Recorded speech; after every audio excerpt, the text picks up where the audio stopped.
咁呢個第三個部分咧就係咧人工智能回應人工智能偏見信仰倫理同埋行動。OK，咁咧就咁咧，即係其實咧有個問題啊，即係其實呢個 pattern，即係將人生簡化為 pattern 係一件好事定係唔好事咧嚇？咁咧即係其實係方便好多喎，因為其實咧從一啲嘅進化論或者一啲嘅生物學嚟講咧，一個動物佢嗰個嘅智慧或者個智商係有幾高咧，係取決於佢能唔能夠咧觀察到一啲嘅 pattern。因為咧，如果佢能夠觀察到嘅話咧，佢就能夠喺佢覓食嘅裏邊揾佢嗰個嘅安全嘅居所嘅裏邊咧，佢就睇到一種嘅模式咁就以致到佢咧揾到嘅機會嘅率大。所以咧，其實咧，無論人好動物好咧，我哋都係一個咧係觀察嗰個嘅 pattern 嘅動物嚟嘅即係例如話，佢見到呢個馬騮用個支竹嚟到去撩嘢出嚟嘅話咧，佢個仔女咧就會跟住嚟學嘅。OK。咁所以呢個係好自然嘅，但係當呢個咁嘅 pattern 咁嘅模式嚟到不斷被強化同埋擴大嘅話咧，咁咧 what if life is reduced into pattern？會有咩嘅情況出現咧？當數據唔完整或者偏斜嘅時候咧，而呢種嘅唔完整或者偏斜咧就會無限地強化擴大，咁咧就抹去一啲嘅細微嘅差別啦，將獨特嘅人類嘅經驗咧就壓平。為預設嘅類別，為預設嘅類別嚇。咁所以咧，即係其實咧，即係我哋每一個人咧，有時就好明顯一樣嘢嚟話 TikTok 好咩好啦。佢哋將美嘅標準咧就話到啲女仔show 出嚟身材好靚個鼻要直隻眼要點成。咁佢其實咧好潛移默化地咧就將靚嘅標準咧就灌輸咗喺你嗰個腦裏邊。如果你個面係比較圓啲嘅，或者係比較肥腫啲嘅，或者你嘅身材咧係唔似你喺 TikTok 裏邊所睇嘅身材嘅話咧，你就有一種好即係個低級嘅感覺啦。你就會覺得咧，即係你跟唔上啦，或者你要一直去減肥，一直去成啦咁因為咧，佢將呢種咁嘅 pattern 咧，就成為一種嘅必然，一種嘅定律或者一種嘅標準。你冇咗達唔到呢個標準咧，你就唔係完全嘅人咁呢個其實係一個好大嘅危機嚟嘅因為咧呢個嘅操控嚟講咧，其實有個好處就係點咧？因為例如出 Amazon，佢理解到嗰個嘅 pattern 嘅話咧，佢喺佢個 logistic 上面嘅處理，佢係成功嘅喎，係咪？佢能夠揾到嗰種嘅 pattern 出嚟啊嘛。咁但係問題呢種嘅 pattern 咧，佢就將好多其他唔同類型嘅運輸性咧，佢已經咧就係邊緣化咗。咁所以咧喺社會裏邊咧，一啲佢唔係話好合群或者好合，即係呢個，但係問題呢樣嘢咧，基本上咧，其實喺人工智能出現之先就已經有啦。嗱，好簡單一樣嘢，例如考試或者係學校嘅制度，呢啲學校嘅制度或者考試，其實講真係適合一啲乖乖仔啦，坐定定㗎啦，聽先生講書㗎啦，讀書成嗰啲人。但係如果嗰個人係好好動嘅，佢學習嘅模式或者學校嘅方法咧，唔係一邊普通人咁嘅話咧，佢就喺呢個咁嘅圈子或者群體裏邊咧，佢就有好大嘅困難。咁所以個呢個咧，即係被簡化，唔係話唔得，但係去到邊個程度，如果無限地擴化嘅話，你可想而知，好似 Matrix 裏邊嗰啲人咁啊，個個都冇一樣嘅。OK，咁你中唔中意咧？啊？咁咧行為標準化啦咁啊單一文化嘅效應啦。嗱，呢個單一文化咧，頭先我講咗行為標準化啦或者外貌或者你做嘢咁全部都係標準化咗啦。咁啊單一文化嘅效應咧，就等於咧你度度都見到有 Walmart，度度都見到有麥當勞。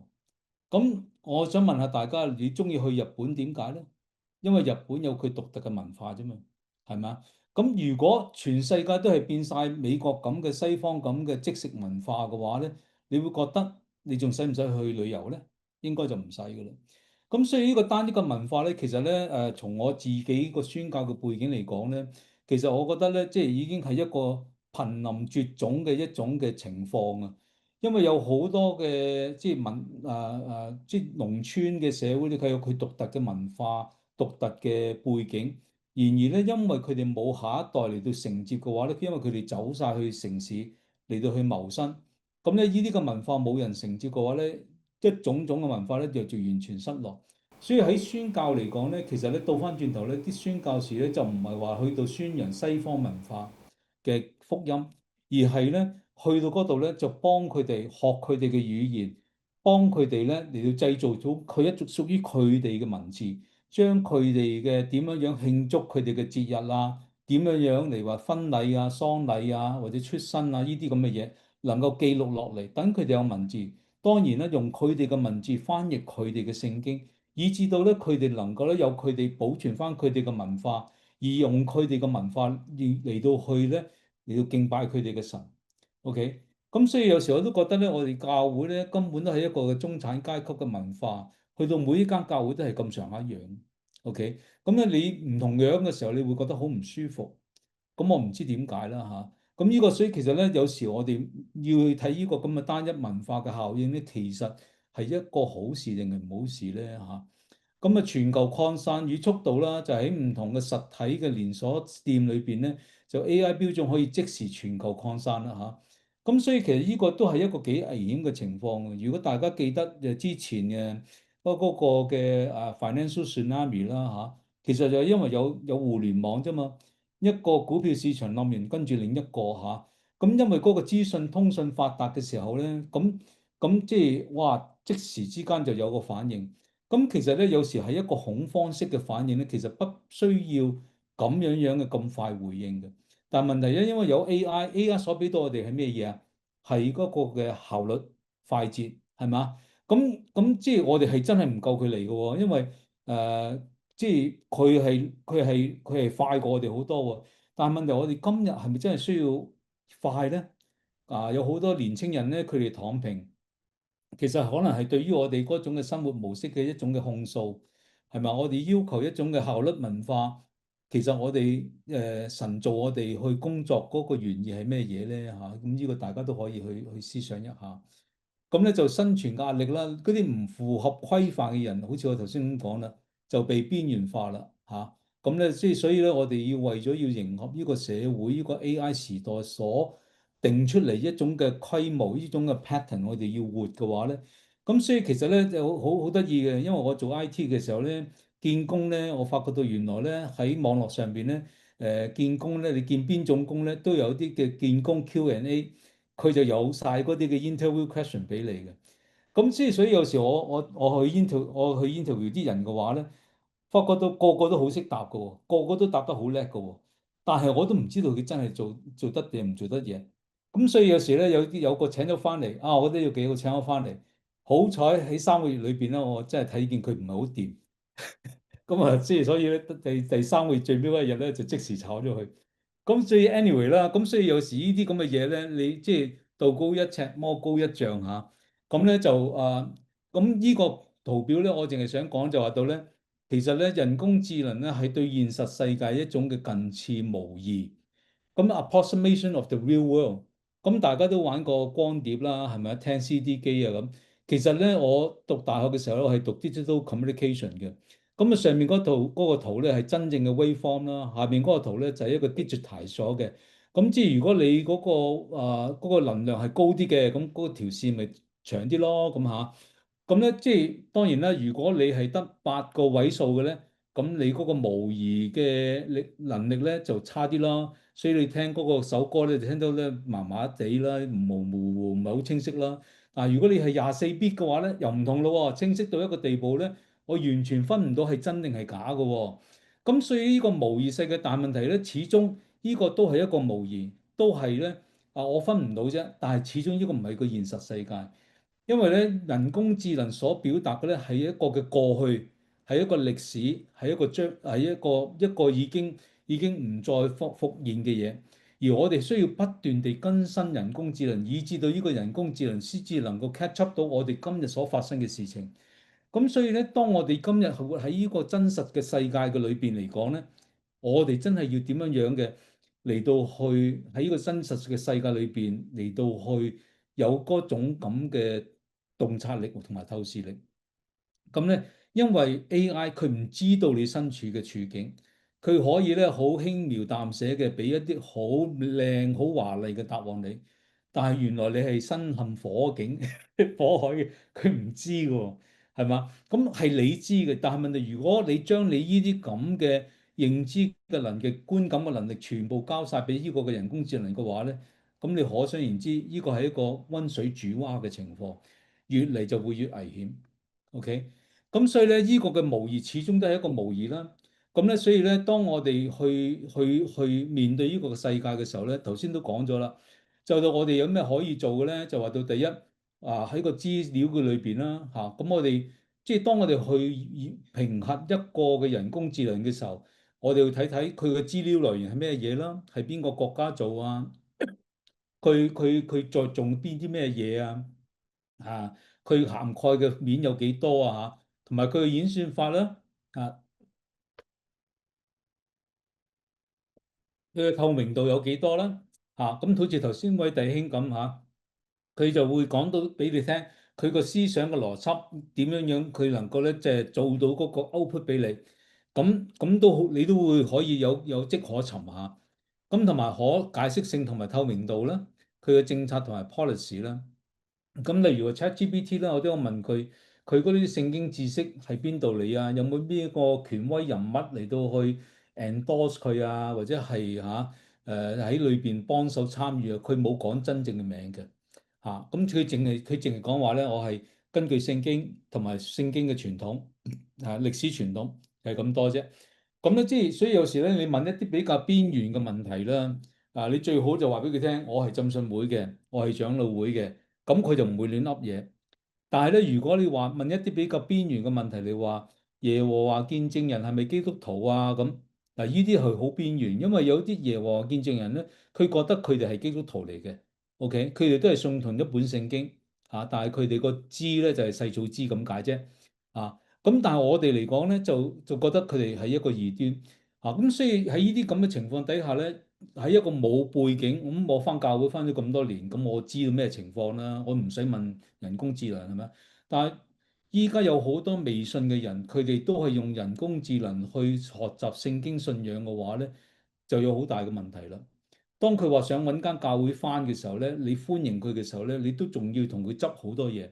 所以我發覺到咧，以前信耶穌同埋今日信耶穌嗰個差別在於我以前信耶穌咧，我就有個朋友關心我，我就入咗依間教會，我都唔知係乜頭乜路係咪啊？都係信仰成正嘅喎。咁後尾我先至發覺到原來又有浸信會，又有神召會，又有好多唔同嘅派別嘅喎。原來咧天主教同基督教咁嘅喎。咁我慢慢都知係咪啊？咁我都知道點樣樣去分辨。但係對於一啲完全冇呢啲咁嘅背景嘅人去睇，去用 GPT 嚟到尋求聖經嘅真理嘅話咧，呢個係一件好危險嘅事情，亦都係好需要去幫佢哋 debug 嘅一種嘅嘢。咁咩叫信仰咧？咩叫真理咧？咁呢個咧其實咧，我哋作為一啲比較資深嘅信徒咧，我哋真係要去認真去面對。咁咧喺呢個嘅教會充滿着偏見嘅世界嘅嚟講咧，我哋就要即係好認真去面對嘅，就話到咧第一我知道好多人咧唔係話即係對於數學啊、電腦啊呢啲科技特別有興趣但係有能力、有興趣嘅弟兄姊妹，即係我好鼓勵你喺呢方面咧，即係盡量嘅嚟到乜嘢即係用多啲嘅多媒體。多啲嘅知道呢個嘅數據嘅呢種嘅知識咧，會幫我哋能夠有一個比較清晰嘅辨別嘅能力。呢個係一個先決嘅條件第二個咧就創造一個嘅對話嘅空間啦。因為依家有好多啲假嘅新聞啊、假嘅消息啊，咁咧即係同埋咧有好多唔同嘅 voice 都係有政治嘅背景啊咁成。咁所以咧依家咧我乜都睇噶啦。即係咧你邊個黨派或者邊個勢力嘅我都會睇然之後我自己做一個嘅最後嘅一個嘅評，即係一個嘅呢嘅揣摩。咁咧就 speak for the weak 啦，因為其實講真咧，人工智能好需要嗰個嘅數據，但係能夠提供數據嘅人咧，其實有幾多咧？有好多窮人咧，連飯都揾唔到連揾食都有問題。我幾時有時間幫你 generate 呢啲咁嘅數據咧？係嘛？咁所以咧，即係咧，佢哋情況冇人知道嘅時候咧，我哋要為呢啲弱勢嘅社群要發聲係塑造文化，而唔係咧反映文化。因為呢個人工智能係一個大嘅洪流，佢會將一啲好時下潮流興嘅文化咧嚟到灌輸俾你。咁所以咧，當我哋去製造一個屬於我自己嘅文化，一個神所創造我、原先創造我、呼召我嚟到去活出我呢個生命嘅 Hermesto 嘅話咧，我係有幾多 conform to 呢個嘅 world，我係有幾多以心意更分而變化而察驗神嗰個嘅善良純全可喜悅嘅旨意咧嚇。咁呢個係俾大家一種嘅咩啦？咁所以咧，其實咧喺一個人工智能嘅驅動嘅世界裏邊咧，最需要，其實咧我哋咧反璞歸真嚇。AI 咧係對現實嘅一種近似，而唔係真理嘅本身。佢只係一個嘅傳聲筒啫。而 AI 嘅判斷咧，可能係忽略咗人性嘅同埋處境嘅處理，因為唔同嘅人有唔同嘅脾性，有唔同嘅害怕嘅地方，有唔同嘅 passion。而佢哋都有唔同嘅處境，唯獨是我哋呢啲真真實實、實喺呢個嘅世界喺呢個處境嚟到去掙扎求存嘅人咧，我哋先至知道我哋要啲咩嘢，呢邊啲係屬於係真嘅，邊啲係屬於係假嘅。所以屬靈分辨咧，唔係從數據得嚟嘅，我哋從數據得嚟嘅嘢咧，係只係一啲嘅喺運算裏邊，喺數字嘅處理裏邊所得出嚟嘅結果，而我哋係照翻去返璞歸真。係藉着祈禱、藉着讀經、藉着同神有嗰種嘅親密嘅相交，嚟到去建立嗰種嘅屬靈嘅 discernment。咁所以咧，我成日都講就係到咧，喺人工智能所理解嘅 understanding 係 process 嘅 understanding，但係我哋有幾可能夠喺我哋人生嘅事情裏邊，藉着禱告，藉着真係同弟兄姊妹嚟到去分享嘅時候，能夠揾出嗰種嘅屬靈嘅理解咧。而呢種嘅理解咧，好多時咧係反邏輯、反理性嘅喎。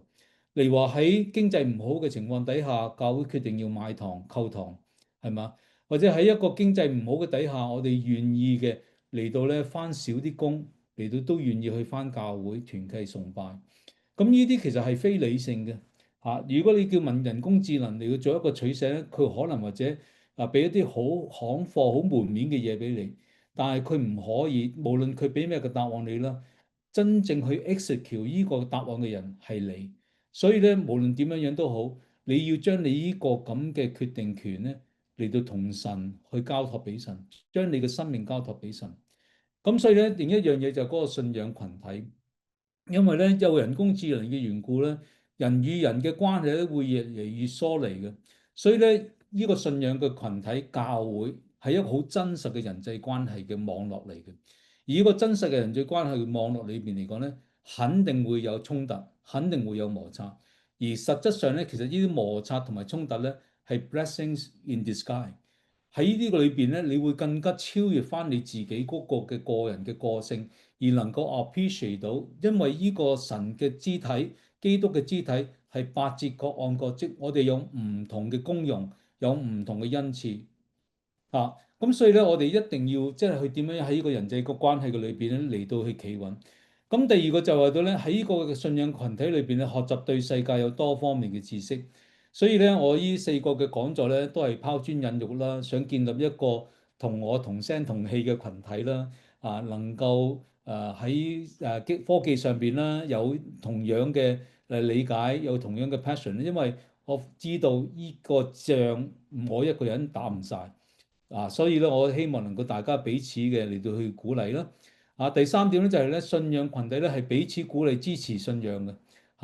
咁咧就當我哋明白到呢個人工智能，我將我自己所理解嘅嘢唔一定啱但係我都歡迎大家 send email 俾我反饋。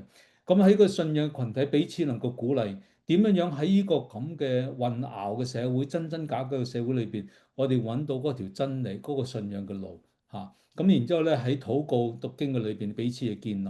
信仰群體係一個神喺世上嘅集體嘅見證。所以其實我成日都講就話到咧，我感恩呢個世界咧仍然有教會，有一班傻更更嘅人仍然相信呢個神冇離開過我哋，神作着為王。呢個係我所俾大家一個嘅最後嘅信息啦咁咧喺今日嘅嚟講咧，始終呢個信息咧一樣有效，就話到彌迦書6章8節話：世人啊，耶和華已指示你何為善，他向你所要的是什麼呢？只要你行公義、好憐憫、存謙卑嘅心，與你嘅神同行。呢個咧真係咧，即係歷久常新嚇。第二個咧就係最大嘅誡命啦嚇，就係到咧盡心盡性盡意盡力愛你嘅神。其次相仿嘅就係愛人如己。